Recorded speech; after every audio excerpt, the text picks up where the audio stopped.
Ang Ginoo manaa kaninyo. Maanaa sa kanimo. Pagbasa gikan sa Santos nga Ebanghelyo sumala ni Lucas. Himayaon ikaw, O Ginoo. Sa maong adlaw duha kanila naglakaw paingon sa usa ka balangay nga ginganlag Imaos, mga napulog usa ka kilometro gikan sa Jerusalem. Og nagsultihanay sila mahitungod sa tanang mga butang nga nahitabo. Samtang nagsultihanay sila, miduol si Jesus og mikuyog kanila. Nakita nila siya apan wala sila makaila kaniya. Unya mingon si Jesus kanila, unsabay inyong gipanagsultihan samtang naglakaw kamo. Mihunong sila nga subo og panagway, ug ang usa kanila nga ginganlag Cleopas nangutana kaniya, ikaw ra bay nagpuyo sa Jerusalem nga wala mahibalo sa mga nahitabo didto niining pipila ka adlaw nga milabay? Unsang mga hitabua nangutana siya. Ang nahitabo kang Hesus nga Nazaretnon, mitubag sila. Usa siya ka propeta o giila sa Dios ug sa tanang mga tao nga gamhanan sa pulong ug sa buhat. Ang mga kadagkuan sa mga pari ug ang mga punuan mitugyan kaniya aron silutan siya sa kamatayon o gilansang nila siya sa krus. Naglaom unta kadto kami nga siya mao ang muluwas sa Israel. Labot pa niini, ikatulong adlaw na karon sukad kini nahitabo og pipila sa mga babae nga among mga kauban nakapakurat kanamo. Nangadlawon sila pag-adto sa lubnganan apan wala nila hikaplagi didto ang iyang lawas. Og namalik sila og nanugilon nga nakakita kuno sila pananaon diin may mga anghel nga misulti kanila nga buhi siya. Og pipila sa among mga kauban ang ngadto sa lubnganan og nakaplaga nila kini sumala gayod sa kisugilon sa mga babae apan wala sila makakita kaniya. Unya mingon si Jesus kanila, pagkabuang gayod ninyo, pagkadugay ninyong mutuo sa tanang gisulti sa mga propeta. Dili ba kinahanglan man nga magantos ang Mesiyas niining mga butanga ug unya mosulod sa iyang himaya? Og gipasabot ni Jesus kanila ang gisulti mahitungod kaniya sa tibuok kasulatan sugod sa mga basahon nga gisulat ni Moises hangtod sa mga sinulat sa tanang propeta. Niadtong tungura dool na sila sa balangay nga ilang adtuan ug nagpasabot si Jesus nga daw mopadayon lang siya sa unahan. Apan gihawiran nila siya o giingnan, anhilang ta mamahulay kay hapit na magabii. Busa midayon siya og nagpabilin uban kanila. Sa ila ng pagpanihapon mikuha siya og pan o gipanalangina niya kini, unya gipikas-pikas niya o gihatag kanila. Diha-diha nabuka ang ilang mga mata ug nakaila sila kaniya apan nahanaw siya. Nag-ingnanay sila, dili ba ingon og may kalayo nga nagdilaab sa atong kasing-kasing sa dihang nagsulti siya og nagpatinaw kanato sa kasulatan didto sa dalan. Og nanindog sila dayon og namalik sa Jerusalem, diin hikaplagan nila ang napulog usa ka tinun-an og ang uban pa nga nagkatigom og nag-ingon, tinuod gayod nga nabanhaw ang Ginoo. Si Simon nakakita kaniya. Unya gisaysay sa duha ka tawo ang nahitabo didto sa dalan og nga nakaila sila sa Ginoo sa iyang pagpikas-pikas sa pan. ang Ebanghelyo sa Ginoo. Daiko ikaw, O Kristo.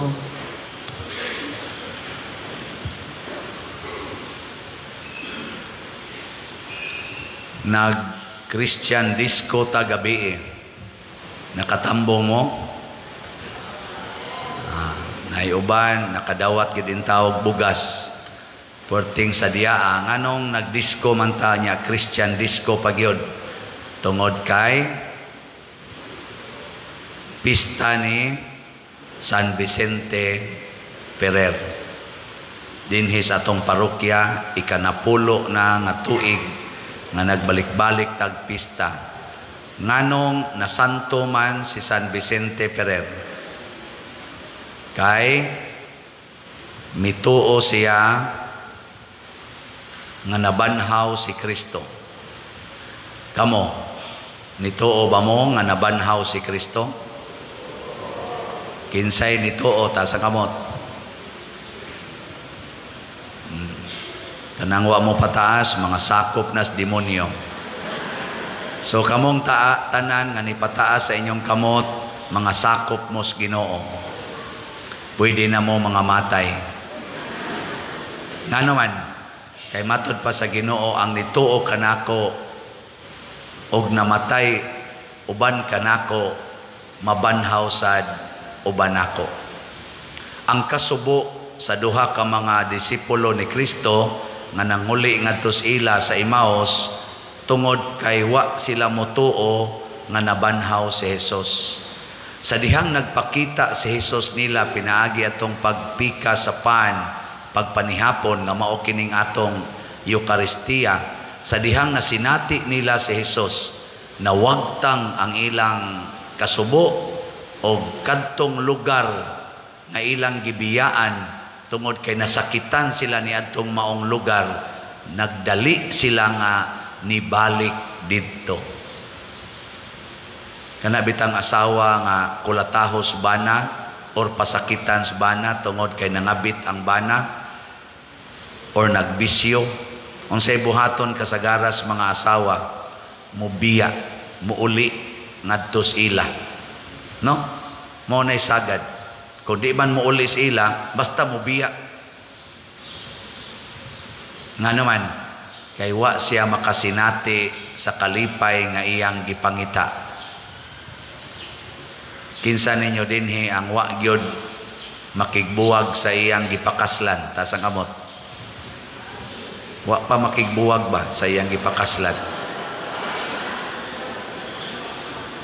Kamo ding uban namuwag na demo. Aw naay physical gyud nga nibuwag, naa say sa huna-huna lang daan nibuwag na. Kana bang magpunay naging ikang pistiha ka, ikang animala ka, kanang din agyud mo ila nga iyan ang bana, iyan ang asawa.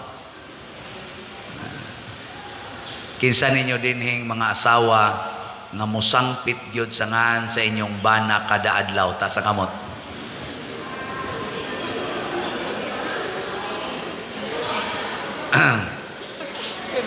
Pastilan, tulo ra gyud kabuok. Di na di mo musangpit sa inyong bana di ay. O kanang angga lang ba? Angga. Di. Ano ba? May nanagod. Kinsa din yung angga. Love. Ano ba? Aron, na-increase og jutay, nahimong 5. Sus, kasagaran, wa na gyud. Kuan na na. Unsa man ang imong kuan diha? Ana ra. Asa man ka? Di asa ka di. Adto ko dito bi. May pang Madrig pare. Oh na. Nga naman kay naay kasubo, naay kalagot na piled up na matod pa na nanay mga walls of division tungod atong mga frustrations nga nagkatipon-tipon ginagmay dagko. Sama ng bana mo kablit sa asawa o niya ang asawa mangwakli, mahiubos ba yan na?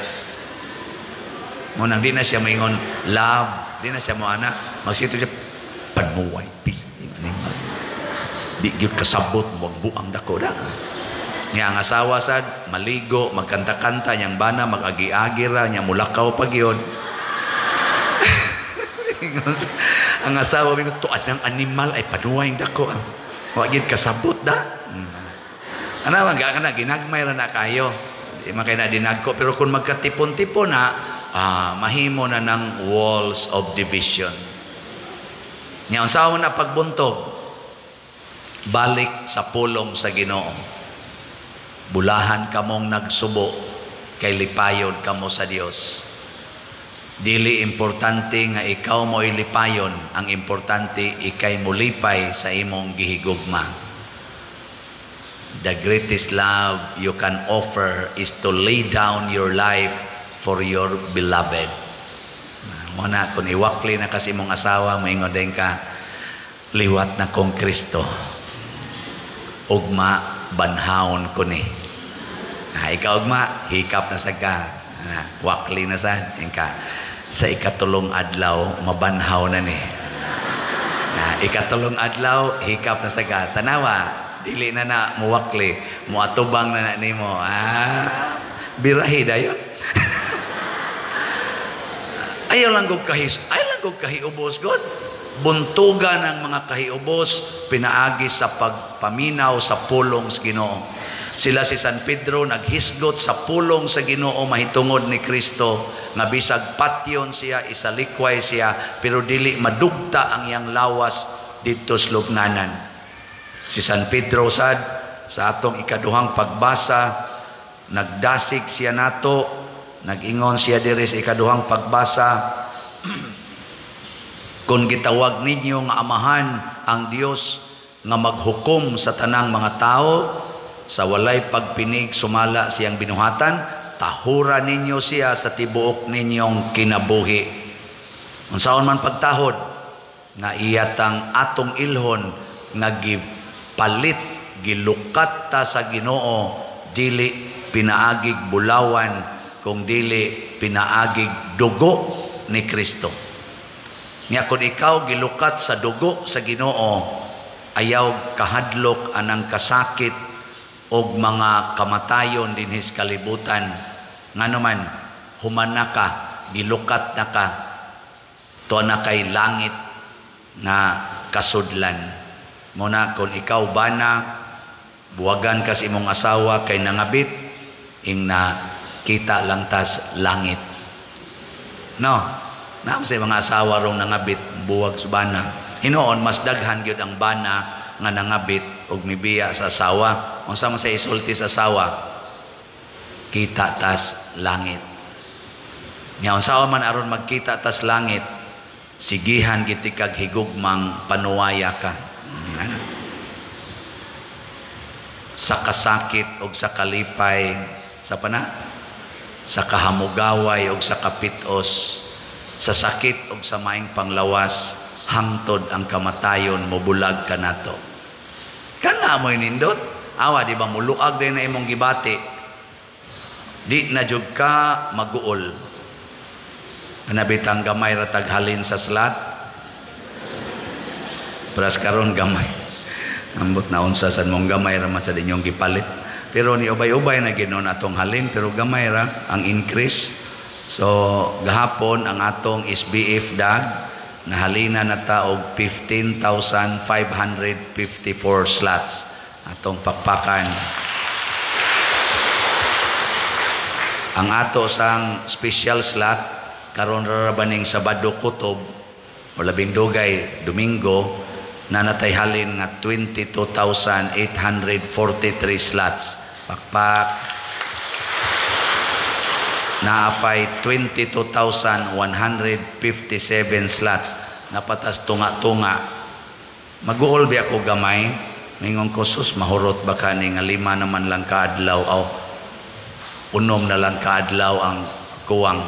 Pero dali raman sa kong ingnos Ginoo ay kabalaka. Sa ikatulong adlaw, hurot na na. Awa, di ba? Daghan kayong mamalit ron din o 10 slots challenge. Katubang 6,000 imong paliton, gikan karon hangtod sa 29. Muna itong gitawag og 10 slots challenge.